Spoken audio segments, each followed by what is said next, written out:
नमस्कार दोस्तों, स्वागत है आप सभी का सक्सेस एकेडमी के इस यूट्यूब प्लेटफॉर्म पर। पार्ट 1 ट्रिग्नोमेट्री का अपन क्लियर कर चुके हैं और पार्ट 1 के अंदर मैंने आपको समझाया था बोधायन प्रमेय यानी पाइथागोरस थ्योरम, जिसके अंदर मैंने आपको कहा था कि यहाँ पर 3 फार्मूलाज आपको पढ़ने हैं, कर्ण स्क्वायर निकालने के लिए, लंब स्क्वायर निकालने के लिए और आधार स्क्वायर निकालने के लिए। वैसे ये फार्मूला आपके बेसिकली 9th क्लास में ज़्यादा यूजफुल रहा था। इसी के साथ में त्रिकोणमितीय अनुपात, जिसमें आप कहते हो कि साइन थीटा निकालने के लिए या फिर कॉस थीटा निकालने के लिए तो लंब बटा कर्ण या फिर आधार बटा कर्ण P/H B/H, तो ये सारे जो फार्मूलाज होते हैं उसको निकालने की मैंने आपको ट्रिक भी बताई थी। इंग्लिश मीडियम में और हिंदी मीडियम दोनों के लिए अलग अलग डिफरेंट मैंने ट्रिक्स भी बताई थी। तो आप पार्ट 1 को एक बार पीछे जाकर जरूर देखना। पार्ट 1 के अंदर आपको सारी ये जो ट्रिक्स, ये जो पूरी ट्रिक है आपको अच्छे से समझ में आ जाएगी। आज अपन स्टार्ट करेंगे इनवर्स फार्मूलाज और उसके आगे करेंगे अपन आइडेंटिटीज यानी कि सर्वसमीकाएं। इनवर्स फार्मूला समझने से पहले एक बार आप ये देख लीजिए कि sine cos tan cot sec cosec में आपको इस सीक्वेंस को किस तरीके से याद करना है। सबसे पहले आता है साइन, फिर आता है कॉस थीटा, फिर आता है टैन थीटा, फिर कॉट थीटा, फिर सेक थीटा एंड लास्ट में कॉसेक थीटा। अब आपको दिखाई दे रहा है कि सबसे पहले दे रखा है साइन और सबसे लास्ट में दे रखा है कॉसेक, यानी कि साइन थीटा जो ऊपर से एक नंबर पर है और कॉसेक थीटा जो कि नीचे से एक नंबर पर है, यानी ऊपर से पहला और नीचे से पहला, ये दोनों एक दूसरे के होते हैं उल्टे। उल्टे होने का मतलब है इनवर्स, यानी कि अगर मुझे साइन थीटा का फॉर्मूला क्रिएट करना है तो वो फॉर्मूला बनेगा sine theta is equal to 1 upon cosec theta. और अगर मुझे इसी तरीके से कॉसेक थीटा का फॉर्मूला इंक्रीज करना है तो क्रिएट करना है तो मैं लिखूंगा cosec theta is equal to 1 upon sine theta. इसी तरीके से ऊपर से सेकंड नंबर और नीचे से सेकंड नंबर यानी कि कॉस और सेक, इसी तरीके से कॉस थीटा और सेक थीटा का भी फॉर्मूला बना लेंगे, क्योंकि ऊपर से सेकंड नंबर पर कॉस है और नीचे से सेकंड नंबर पर सेक है, तो कॉस और सेक आपस में एक दूसरे के क्या हो जाएंगे, उल्टे। तो कॉस थीटा बन जाएगा 1 अपॉन सेक थीटा और सेक थीटा बन जाएगा 1 अपॉन कॉस थीटा। तो लास्ट में बच कौन गया, टैन थीटा और कॉट थीटा, ये दोनों आपस में क्या हो जाते हैं, उल्टे यानी कि इनवर्स। तो tan theta becomes 1 upon cot theta और cot theta is equal to 1 upon tan theta. इसके दो फार्मूलाज और होते हैं, तो वो दो फार्मूलाज क्या हैं, tan theta is equal to sine theta upon cos theta और cot theta is equal to cos theta upon sine theta. तो 6 फार्मूलाज तो केवल इनवर्स के, 2 अगर ये और ऐड कर दूं तो टोटल कितने हो जाएंगे, 8। तो 8 फार्मूलाज आपको इनवर्स फार्मूलाज में आपको अच्छे से याद रखना है। ठीक है, ये वैसे इनवर्स फार्मूलाज के हिस्से में नहीं आते हैं, बट आपको इसके साथ ही इनको याद रखना है ताकि आगे आपके दिक्कत ना आए। फिर इनवर्स फार्मूलाज के साथ में अपन आगे बढ़ेंगे सर्वसमीकाएं यानी कि आइडेंटिटीज। आइडेंटिटीज 3 प्रकार की होती हैं ट्रिग्नोमेट्री आइडेंटिटीज। सबसे पहले sine square theta plus cos square theta equal to 1। अब यहां से मुझे निकालना है साइन स्क्वायर थीटा, तो ये कॉस स्क्वायर थीटा उधर जाएगा और बना देगा 1 minus cos square theta. Okay, और अगर मुझे यहां से स्क्वायर को हटाना है यानी मुझे केवल साइन थीटा की वैल्यू चाहिए, तो मैं इसके ऊपर पूरे पर लगा दूंगा अंडर द रूट, या आप इसको थोड़ा करेक्ट कर लेना, यहां लिखा हुआ है 1 minus cos square theta. Okay, तो sine theta is equal to under the root 1 minus cos square theta. इसी तरीके से अगर मुझे कॉस स्क्वायर थीटा निकालना है तो साइन स्क्वायर थीटा को उधर भेज दो, बनेगा cos square theta is equal to 1 minus sine square theta and cos theta is equal to 1 under the root 1 minus sine square theta. ये थी आपकी पहली आइडेंटिटीज और इसको याद करना बहुत ही आसान है साइन और कॉस से रिलेटेड। उसके आगे आती है दूसरी identity, sec square theta minus tan square theta equal to 1। अब बच्चों की प्रॉब्लम ये आती है कि sec, tan और 1 के अंदर कंफ्यूजन ये आता है कि sec पहले आता है कि tan पहले आता है। ठीक है, तो आप एक काम करो, इसको याद रखने के लिए आपको छोटी सी मैं आपको ट्रिक बताता हूँ। आप ऐसा समझो कि आप किसी शॉप यानी कि किसी दुकान पर जा रहे हो और वो दुकान किसकी है, फ्रूट की दुकान है या फिर जूस की दुकान है। वहाँ जाकर आपने बोला कोई सा भी सेक आपने मांगा और सेक मांगकर आपने कहा कि भाई साहब आप 10 रुपए की गिलास दे दो, 10 यानी कि 10 रुपीज़ की गिलास दे दो। फिर उसने पूछा कितने गिलास, तो आपने कहा 1 गिलास। तो सबसे पहले आपने क्या मांगा है, सेक। फिर आपने कितने रुपए की गिलास मांगी है, 10 रुपए की, और कितनी गिलास मांगी है, 1। तो पहले आपने क्या लिखा है, सेक, फिर आपने लिखा है 10, फिर आपने लिखा है 1।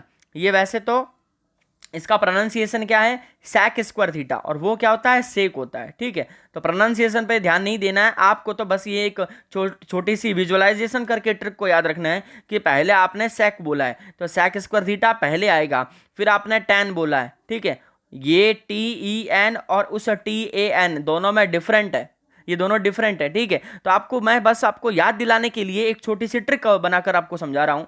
तो सेक स्क्वायर थीटा पहले आता है, टेन स्क्वायर थीटा बाद में आता है। अच्छा, अब एक चीज़ और इसमें ऐड हो सकती है, आप जब दुकानदार को पैसे दोगे तो आपकी जेब से पैसे कम ही होंगे ना, बढ़ेंगे तो नहीं। यानी कि यहाँ पर हमारे बीच में क्या आएगा, सेक और टेन के बीच में माइनस, और आपने गिलास कितनी मांगी है, 1। तो आई होप आपको ये पूरी ट्रिक से अच्छे से समझ में आ गया होगा कि sec square theta minus tan square theta is equal to 1 की ट्रिग्नोमेट्रिक आइडेंटिटीज को कैसे याद करना है। बस अगर आपको ये याद हो गई है तो बाकी के ये 4 फॉर्मूलाज इसी से बने हुए हैं और इनको निकालना भी आसान है। तो अगर जैसे कि आपको सेक स्क्वायर थीटा निकालना है तो ये माइनस का टेन स्क्वायर थीटा इधर जाकर क्या बना देगा, प्लस का टेन स्क्वायर थीटा। और अगर आप सेक स्क्वायर थीटा के ऊपर से स्क्वायर को हटा दोगे तो यहाँ क्या लग जाएगा, अंडर द रूट, इसको करेक्ट कर लेना, ये है टेन स्क्वायर थीटा, यानी कि under the root 1 minus tan square theta, ये बनेगा सेक थीटा की वैल्यू। फिलहाल टेन स्क्वायर थीटा अगर हमें निकालना पड़े तो हम यहां से टेन स्क्वायर थीटा निकालेंगे तो ये प्लस का 1 इधर आएगा और बना देगा माइनस का 1, यानी tan square theta is equal to sec square theta minus 1। अब अगर मुझे स्क्वायर को हटाना है तो उधर भेज दूं, उधर भेजूंगा तो वो बन जाएगा under the root sec square theta minus 1। तो tan theta is equal to under the root sec square theta minus 1। ये हो गई आपकी दूसरी आइडेंटिटी। पहली आइडेंटिटी से अपन ने 5 फार्मूलाज बनाए, दूसरी से भी 5 बना लिए 10, अब 5 बना देंगे तीसरी से। अब आता है cosec square theta minus cot square theta is equal to 1। अब यहां पर भी दिक्कत ये आती है कि यहां पर कॉसेक कॉट, प्रॉब्लम ये आती है कि कॉ से बच्चे कंफ्यूज आते हैं कि पहले कॉसेक आएगा कि पहले कॉट आएगा। अब आप यहाँ से इसको याद रखने के लिए ये जो मैं आपको तरीका बता रहा हूँ वो दिमाग में रखो। COSEC इंग्लिश के कितने लेटर आए, 5। COT इंग्लिश के कितने लेटर आए, 3। तो 5 बड़ा होता है कि 3 बड़ा होता है, डेफिनेटली 5 बड़ा होता है। तो जो बड़ा है वो पहले आएगा, जो छोटा है वो बाद में आएगा। तो इससे भी आप याद रख सकते हो। और वैसे अगर आप इनके डेली रूटीन से प्रैक्टिस करते रहोगे क्वेश्चंस के अंदर तो आपको ये सब ट्रिक की कोई ज़रूरत नहीं पड़ेगी। क्वेश्चन देखते ही आप उस आइडेंटिटी की जगह पर उसको यूज कर सकते हो। अब यहाँ से मुझे निकालना है कॉसेक स्क्वायर थीटा की वैल्यू, ये माइनस का कॉट स्क्वायर थीटा इधर आके बना देगा 1 plus cot square theta that is equal to cosec square theta. इसी तरीके से अगर मैं स्क्वायर को हटा दूं तो यहाँ क्या बन जाएगा, under the root 1 plus cot square theta. और अगर मुझे यहाँ से कॉट स्क्वायर थीटा निकालना है, अब वो ऊपर जो किया था वो काम यहाँ पर करना है। Cot square theta is equal to cosec square theta minus 1। तो हम यहाँ से कॉट थीटा भी निकाल सकते हैं और कॉट स्क्वायर थीटा भी निकाल सकते हैं। कॉट थीटा क्या होगा, under the root cosec square theta minus 1। अब करते हैं इसी के लास्ट फार्मूलाज जिनका नाम होता है चेंज फार्मूलाज। वैसे इसको कॉम्प्लीमेंट्री एंगल्स का रिलेशन भी कहा जा सकता है, कॉम्प्लीमेंट्री एंगल्स यानी पूरक कोण। ओके, तो चेंज फार्मूलाज पूरक कोण का जो संबंध होता है वो किस तरीके से है, देखिए। साइन और कॉस एक दूसरे के कॉम्प्लीमेंट्री, टेन और कॉट एक दूसरे के कॉम्प्लीमेंट्री, सेक और कॉसेक एक दूसरे के कॉम्प्लीमेंट्री, ठीक है। क्योंकि ये जो थीटा है ना ये एंगल को ही तो शो कर रहा है तो हम इसी को पूरा एंगल ही मानेंगे। तो साइन और कॉस कॉम्प्लीमेंट्री का मतलब क्या है, अगर मुझे साइन में किसी को कन्वर्ट करना है तो मैं लिखूंगा कॉस 90 माइनस थीटा। अगर मैंने कहीं पर कॉस 90 माइनस थीटा लिख दिया है इसका मतलब वो साइन में कन्वर्ट हो सकता है, ठीक है। या ऐसे बोलो कि साइन थीटा में अगर आपको लिखना है तो आप उसको cos 90 माइनस थीटा भी लिख सकते हो। तो साइन थीटा का एक फॉर्मूला है cos 90 माइनस थीटा, ठीक है। या फिर ऐसा बोला जाए कि मुझे cos थीटा को साइन में चेंज करना है, cos थीटा को साइन में चेंज करना है तो मैं लिखूंगा साइन 90 माइनस थीटा। तो यहाँ से इस फॉर्मूलाज के नाम भी बनता है चेंज फार्मूलाज। चेंज फार्मूलाज का मतलब है कि अगर साइन में दे रखा है तो कॉस बना दो और कॉस में दे रखा है तो साइन बना दो।